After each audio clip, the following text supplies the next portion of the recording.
ॐ सहनाववतु सहनौ भुनक्तु सह वीर्यं करवावहै तेजस्विनावधीतमस्तु मा विद्विषावहै।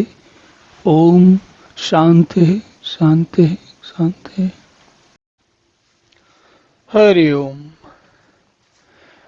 तो ऐसा कहा जाता है कि गीता के दूसरे अध्याय में लगभग सारे संक्षेप में या काम की सारी बातें बता दी जाती हैं। और अक्सर विद्वान लोग ऐसा कहते हैं कि अगर आपने गीता के दूसरे अध्याय को ठीक से समझ लिया तो आपका बेड़ा पार है। ये एक अलग बात है कि जिसको दूसरा अध्याय समझ में आया था उसको लालच बढ़ जाता है। उसको लगता है कि जब दूसरे अध्याय में इतना आनंद आया तो फिर आगे और क्या क्या होगा, और उसका लालच बढ़ता जाता है। वो लालच के कारण फिर और अधिक अधिक जानने की उसकी प्रवृत्ति होती जाती है।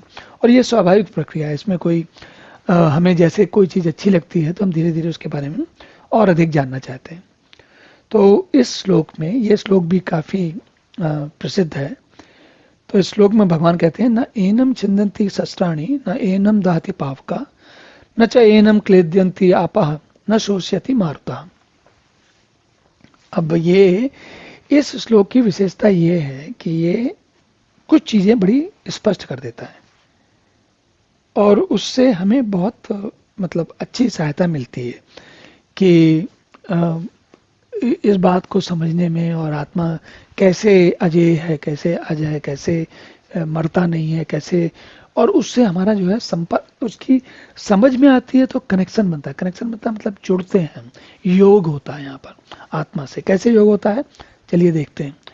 और यहाँ पर एक ध्यान देने की बात है, कनेक्शन बनना हम जैसे आजकल सामान्य बोलचाल की भाषा में कहते हैं ना कि हमने किसी से कनेक्शन बना लिया या हम किसी से कनेक्ट हो गए या बड़े लोग कनेक्टेड हैं। उस शब्द को भी अगर आप देखेंगे तो क्या है, कनेक्ट होने का मतलब है योग होना, जुड़ना। तो उसी प्रकार यहाँ पर हमें जरा थोड़ा सा कनेक्शन बनाना, थोड़ा योग करना है। क्या योग करना है? भगवान कह रहे हैं इस आत्मा को शस्त्र नहीं काट सकते। अब देखिए, आत्मा को शस्त्र काटने के लिए हमने सोच के देखिए शस्त्र कौन से हैं। चलिए शुरुआत करते हैं।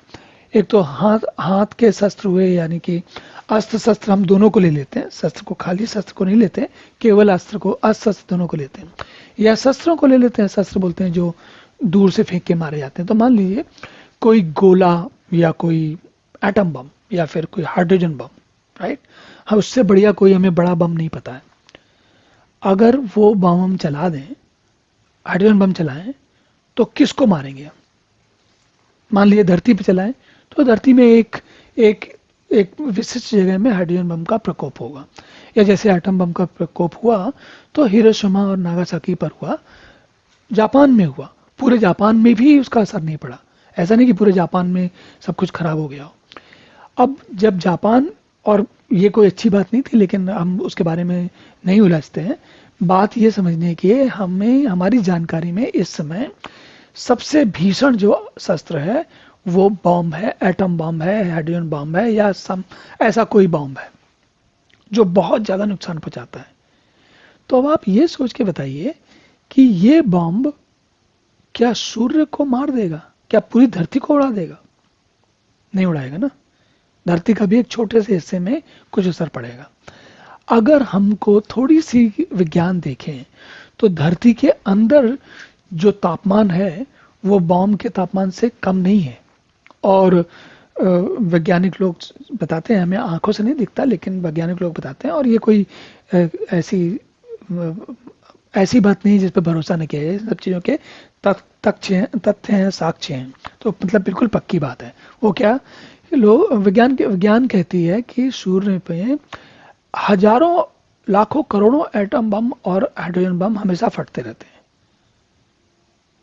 तो अगर लेकिन सूर्य का विनाश नहीं हो रहा। सूर्य आराम से यथावत है। सूर्य है तभी ये धरती चल रही है।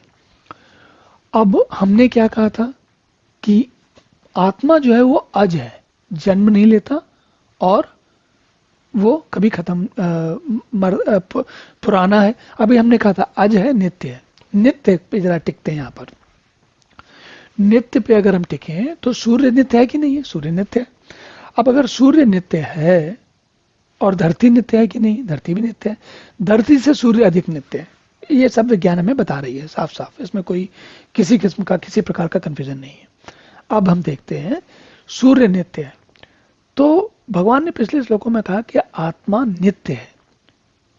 सूर्य आज नित्य है, लाखों करोड़ों सालों से नित्य है, और अगले लाखों करोड़ों सालों में भी नित्य रहेगा, वर्षों में भी नित्य रहेगा। लेकिन सूर्य कभी तो हुआ था। तो हमने परिभाषा क्या बताई थी कि पर आत्मा नित्य है। नित्य का मतलब कभी वो सूर्य से भी अधिक नित्य है।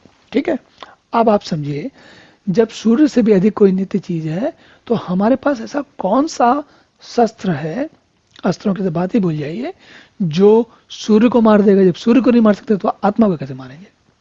हमने तो बताया ना कि आत्मा सूर्य से अधिक नित्य है। ये बात हमें समझ में आ गई। अगर ये समझ में आ गई कि आत्मा सूर्य से अधिक नित्य है और हम सूर्य को नहीं मार सकते तो आत्मा को मार सकते हैं? नहीं मार सकते। तो अब ये पहली बात तय हो गई कि भाई आत्मा को शस्त्र नहीं काट सकते। अब दूसरी आगे की बातें तो बड़ी, जो उदाहरण हमने देखा उसे तुरंत समझ में आती हैं। कैसे? उसको आग नहीं जला सकती। हमने तो एटम बम फेंक दिया, हमने तो हाइड्रोजन बम डाल दिया, फिर भी हम सूर्य का कुछ नहीं। सूर्य जिस एटम बम हाइड्रोजन बम को फेंक कर या मार कर या डाल कर हम दुनिया में बड़ा तहस नहस विनाश कर सकते हैं, वैसे तो लाखों करोड़ों हमेशा सूर्य में हो रहे हैं। और हमने तय किया कि हमने ये समझ लिया, ठीक से भली बात समझ लिया कि आत्मा जो है वो सूर्य से अधिक नित्य है। नित्य का मतलब सूर्य से ज्यादा आयु वाला है। सूर्य बाद में आएंगे और आत्मा पहले से है, और सूर्य के जाने के बाद भी आत्मा रहेगी, ऐसी कोई चीज है। तो जब शस्त्र नहीं काट सकते, आग तो आप समझ ही सकते हैं आग का क्या है। आग के लिए तो ऑक्सीजन चाहिए।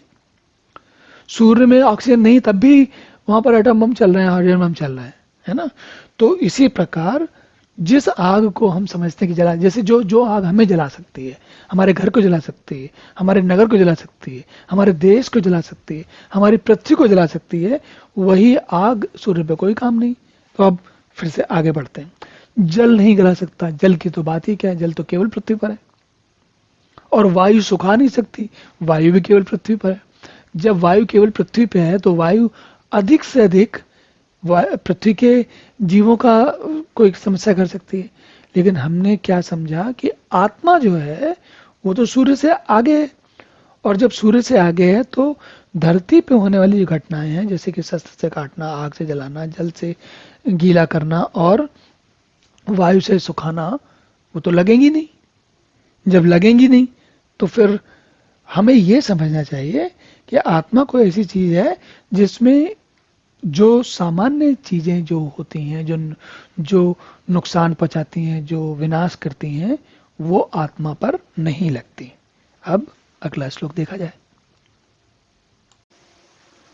ओम पूर्णमदः पूर्णमिदं पूर्णात् पूर्णमुदच्यते पूर्णस्य पूर्णमादाय पूर्णमेवावशिष्यते।